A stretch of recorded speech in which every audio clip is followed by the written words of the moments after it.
What is going on, people inside that internet machine? Welcome to this episode of CM Retro Gaming. It's been a while since we've done a collection video, so I thought today I would show you my Xbox One collection.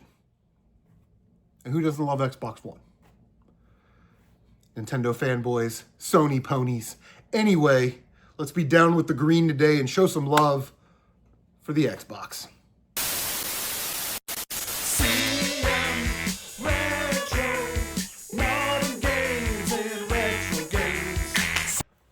All right, so full disclosure, I grew up a Nintendo kid, and then when I was in the military, everybody had Sony PlayStation, so I became a Sony pony. So my, experience with the Xbox brand is very limited. I do own an Xbox. I own an Xbox 360. They just get limited playtime. It's like, if I can get the same game on the PlayStation, I would rather just have it on PlayStation. You know what I mean? But I will say I've had my Xbox One S. Here it is right now. A beautiful looking console. I think very underrated look when it comes to aesthetics. Very beautiful console. And I got this at Maxine's Bargain Box on trade credit. It was, like $180 or something. But I just think you only have so much time. So, brand loyalty is a thing. But the original Xbox I totally missed because I was a PlayStation 2 kid. And then I kind of skipped the 7th generation until later. And then, of course, everybody kind of had a Wii. But anywho, let's talk about some Xbox One.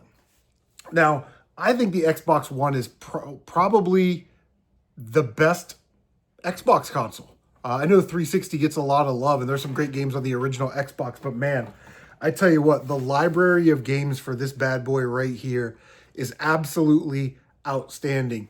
And, Sony bangs on about exclusives. And they're okay. They're right. They do have great exclusives, and Nintendo has great exclusives. But I think that Xbox sort of gets overlooked with some of their exclusives. And we'll talk about a couple of those as we go through my games. I don't really have a lot of games. I just started collecting for the Xbox One in October of 2024. So I've had my Xbox One about a year and a half. And like I said, I don't really go out of my way to buy games for the Xbox One. I'll buy them at garage sales for $1, or if there's a game that I really want to play, I will, get trade credit or something, and I'll get it. But yeah, let's take a look at some of these really awesome games on the Xbox One. Now, listen, if you have any recommendations for Xbox One games, leave them down below because you may be helping someone out, and that's what we're here for, a little bit of community engagement. So let's take a look at some games. Okay, here we go. A short video. Most of these sports games, and stuff like that, these little jobber fodder games, the Barry Horowitzes, the Gilbergs of the collection, you're going to get these for like $1 or something at a collection or at a yard sale. Or you're going to buy like someone's collection, and these are just games that nobody wants, nobody's going to buy. They don't really trade in. So you just kind of absorb them into your collection. And it's cool because they're fun to have. Because my daughter doesn't know anything about hockey, but she loves to play video game hockey with me. We put it on the easiest mode, and of course we play as the best team and we play against the worst team and we win like 15-0. But anyway, it's something I do with my kids that they actually like. NBA 2016. This one says featuring a Spike Lee joint. Spike Lee was a director, for those of you that are too young to know who Spike Lee is, but he directed a small story career mode for this game that is like it's shot in first person, so it's very cinematic. And it kind of makes you feel like you are the character. So that's kind of interesting. That's kind of a neat little bonus. I won't play it. Or will I play NBA 2K16? When I get tired of looking at those, they'll just get thrown at my local game store. Lego Avengers. Listen, man, these Lego games are pretty fun. Sometimes they're kind of easy. This one has over 200 characters. And the gimmick is that you play through the story mode. There's a lot of collectibles. And then you go back into the levels when you've unlocked like the Hulk and you can smash through a wall and there's more stuff back there, or a certain character that can fly and get to a higher level to collect those collectibles. So a lot of replay value, a lot of fun to play with your kids because you can kind of turn the brain off and just kind of hack and smash your way through the game. And yeah, I always recommend having a couple of those in your collection, and they make a ton of them. Star Wars, Indiana Jones, Harry Potter, Hobbit, Lord of the Rings. Titanfall, one of the all-time great forgotten franchises in video game history. A lot of focus on the online play, but let me tell you guys something. The single-player story mode experience on these games, typically, like Titanfall 2 was like 6 to 8 hours, but it was amazing. I've live streamed it before. So yeah, Titanfall, it's one of those franchises that you just have it in your heart. You know what I mean? Like, if you don't play it or don't care, that's cool. But if you do, you love Titanfall. Fallout 4.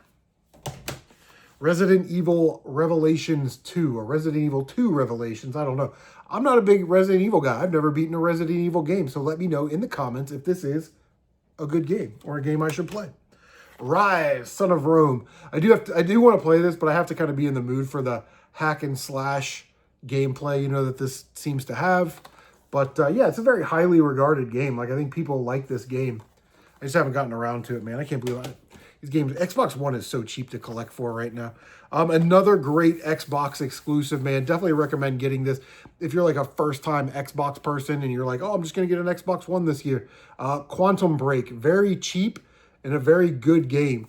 You've got like a time manipulation, like Max Payne type gimmick. Look at the graphics on this. Crazy. And yeah, it's kind of a third-person, over-the-shoulder shooter action game. Very awesome. And like I said, very, very cheap. All right, got some, these games, you know, Dragon Ball Z is not really a game for me. I'm just not a Dragon Ball Z guy. I'm not going to go back and watch the show or anything, but Dragon Ball Z Kakarot? Kakarot? I don't know the name of that. These games will probably get moved out of my collection. They're just kind of shelf candy at this point. Dragon Ball Xenoverse 2, I think that's how you say that one. Very cool. Killer Instinct Combo Breaker Pack. There's a couple of different versions of this Killer Instinct game, but it comes with Battletoads. And I love the Battletoads, and I love Rareware. I'm a Rareware mark. Marvel vs. Capcom Infinite, of course. I'm sure there's a ton of characters on this. I've just never played that one. Streets of Rage 4. I got this from Retro Tiburon last year on my online trade show. Still sealed. I will play it. I do want to play it. I just haven't gotten around to it yet. Street Fighter, the 30th anniversary collection. Listen, man, 30th anniversary makes me feel old because I remember when Street Fighter 2 was the phenom on the Super Nintendo and in the arcades. And yeah, I will say, you know, Zelda turning 40 made me feel really, really old.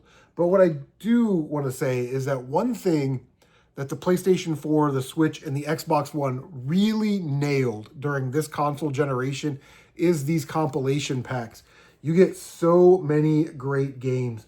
And if there are bugs or problems, you know, you get the download patch to fix it. I'm sure they offer like online tournaments during certain times of the year. But yeah, these compilations on this generation specifically are very, very good. All right, I do love racing games, man. I love arcade racing games especially. And the Xbox One has no shortage of great racing games. And perhaps, as we'll get to it, the greatest series of racing games. But here's Grid Legends. I think I got that at a garage sale for $1. I bought a box of games, and I just kept that one just to try it out. Need for Speed Payback. Got that one for $1 at St. Vincent de Paul. Had it on my eBay store for, I don't know, 2 years. Nobody wanted it, so I just took it off my eBay store and absorbed it into the collection. But here we go.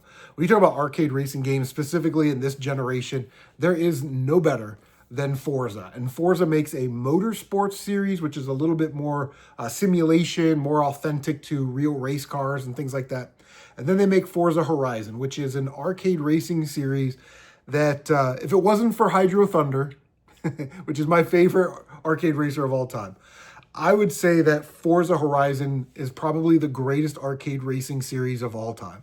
Now, I do own the first one on 360, but here is Forza Horizon 2. Played through this game already this year. I absolutely love this series. And I've got all of them, so I'm going to play one game in the franchise at the beginning of the year. And this was for 2026. I played Forza Horizon 2. They all take place in different locations, which means that you're getting this diverse racing environment, like this field of play where you're racing through these countries and stuff like that. But this one happens to take place in sort of Mediterranean Europe, like South France and Italy, those types of locations. And it is absolutely gorgeous. It's got all the cars you would want. I mean, we're not going to talk, I could talk ad nauseum about this. But last year I played Forza Horizon 3. This one takes place in Australia.